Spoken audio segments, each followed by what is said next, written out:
Ukraine के दूसरे सबसे बड़े शहर खार्किव में रूसी सेना ताबड़तोड़ हमले कर रही है। खार्किव ही वह शहर है जहां सबसे ज्यादा भारतीय स्टूडेंट्स फंसे हुए हैं। ऐसे में भारत सरकार अब तक इन छात्रों तक नहीं पहुंच पाई है।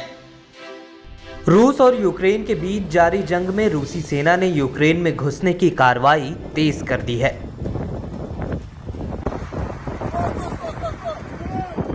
रूसी सेना यूक्रेन के दूसरे सबसे बड़े शहर और रूस से सटे खार्किव में ताबड़तोड़ हमले कर रही है।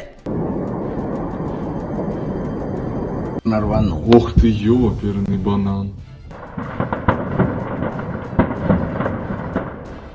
खार्किव की सड़कों पर यूक्रेन और रूसी सेना के आमने सामने होने की खबरें हैं।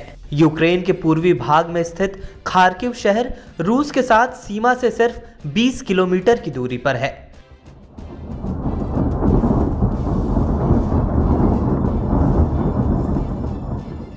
खार्किव के पड़ोसी प्रांत सूमी में भी रूसी सेना के हमलों की खबरें हैं।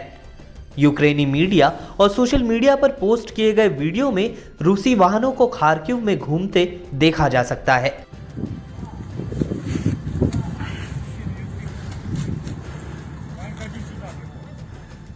खार्किव और सूमी ही वह प्रांत है जहां सबसे ज्यादा संख्या में भारतीय छात्र फंसे हुए हैं। इन दोनों प्रांतों में स्थित खार्किव नेशनल मेडिकल यूनिवर्सिटी और सूमी स्टेट मेडिकल कॉलेज में करीब 7,000 से ज्यादा छात्रों को अब तक निकाला नहीं जा सका है। इन प्रांतों से भारतीय छात्रों के बेसमेंट में शरण लेने की तस्वीरें सामने आ रही है। खबरों के मुताबिक स्थानीय लोग बड़ी तादाद में शहर छोड़कर जा चुके हैं, लेकिन यहाँ फंसे भारतीय छात्रों के पास यहाँ से निकलने का कोई रास्ता नहीं है।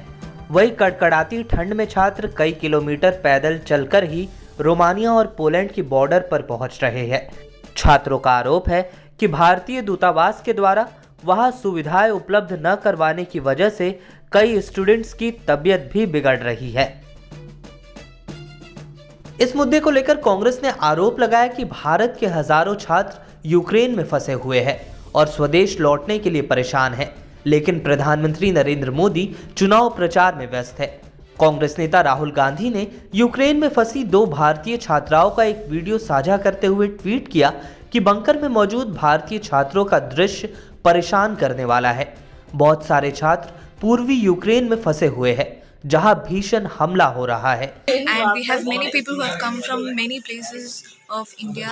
We do need rescue help from Indian government, and we cannot see anyone taking a step from any higher officials or Indian government to help us. There's no special flights which have been accommodated for us, and we have been staying in this bunker. It is really hard for all of us. Indian embassy or Indian government, please help us out. Please evacuate all Indian students. There are more than 15,000 students who have been stuck in this country. Please help us out. We need help. Rahul Gandhi ने कहा कि मैं फिर से भारत सरकार से आग्रह करता हूं कि भारतीय छात्रों को तत्काल बाहर निकाला जाए। खार्किव के बच्चे आज भी खार्किव में ही फंसे पड़े हैं। 7,000 बच्चे हैं जो खार्किव में ही हैं। उनको अभी तक कुछ नहीं पता, बस वो सुबह उठते हैं और सोचते हैं कुछ खाने का इंतजाम किया जाए और कैसे है जो दिन निकाला जाए, और ऊपर से बम पड़ रहे हैं। उधर विदेश मंत्री एस जयशंकर ने कहा कि यूक्रेन से भारतीय नागरिकों को निकालने के लिए ऑपरेशन गंगा जारी है और वे स्वयं इसकी निगरानी कर रहे हैं। उन्होंने बताया कि ऑपरेशन गंगा के तहत भारतीय विदेश मंत्रालय की टीमें 24 घंटे जमीन पर काम कर रही है। भारत के दूतावास की तरफ से बताया गया कि भारतीय नागरिकों को यूक्रेन से सुरक्षित निकालने के लिए यह प्रक्रिया रोमानिया, हंगरी और पोलैंड के भारतीय दूतावासों के संयुक्त प्रयासों से पूरी की जा रही है।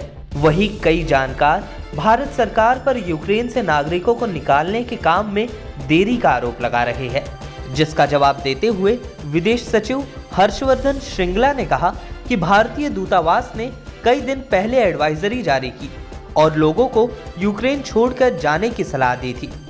श्रृंगला के मुताबिक कई छात्र पढ़ाई अधूरी छोड़कर वापस देश लौटने में संकोच कर रहे थे। गुरुवार को यूक्रेन पर रूसी हमले शुरू होने से 2 दिन पहले एयर इंडिया का ड्रीम लाइनर B787 विमान 200 से अधिक भारतीय नागरिकों को भारत लेकर आया था, लेकिन अगले विमान को यूक्रेन पहुंचने से पहले ही वापस लौटना पड़ा, क्योंकि तब तक रूस के यूक्रेन पर हमले की वजह से एयर स्पेस को बंद कर दिया गया था।